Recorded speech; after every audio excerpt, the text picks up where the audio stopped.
JSW Steel share price hit a record high, this after it managed to successfully complete the acquisition of an asset that it coveted for 2 long years, and IBCK's BPSL or Bhushan Power and Steel Limited. It paid 19,350 odd crore rupees for this transaction, which it has closed. And with this transaction, JSW Steel is now the #1 Indian steel maker from a capacity perspective.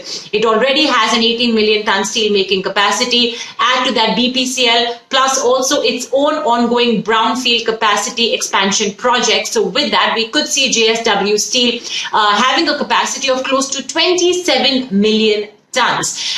Remember, it also had a stated goal of reaching a capacity of 45 million tons by 2030, but post this transaction, the management has exuded confidence on its ability to be able to reach that goal much before the year 2030. So let's talk about, what the market is saying when it comes to this transaction. First up, Jefferies says that the land availability at BPSL provides JSW Steel scope for further brownfield capacity expansion, especially in Eastern India, where it has weaker presence. JSW Steel also plans to explore synergies with its earlier acquired Monnet Ispat, because the plants of these two assets are actually located less than 100 kilometers apart. So there's a lot of synergies on that front as well.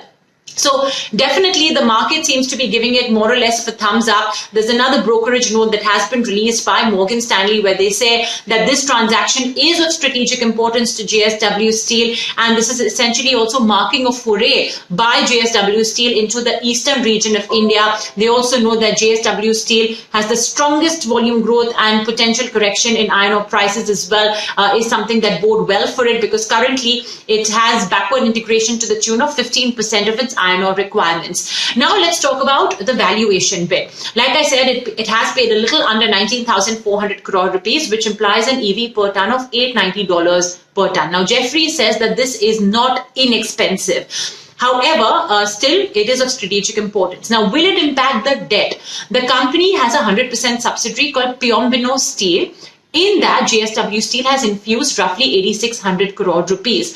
Piombino Steel in turn invested this money into an SPV, and that SPV also borrowed around 10,000 odd crore rupees. So in total, that makes 19,350 crores, which it will use to buy BPSL, and this SPV will be merged with BPSL. So theoretically, there'll be minimal debt impact on JSW Steel's books, but we have Jefferies saying that you could see debt rise by 9%. Even Morgan Stanley says that debt could rise by roughly about 5,100 odd crore rupees. So that's largely on, what brokerages are saying. But, nevertheless, it seems to be largely a transaction that brokerages have given a thumbs up to. Morgan Stanley has maintained their overweight stance. In fact, on Tuesday's trading session, we did have largely all steel stocks rallying. What's more, CLSA actually upgraded JSW Steel to outperform from a sell. So that's a 3-4 notch rating. They've kept their target at 490 rupees, Morgan Stanley at 590 rupees.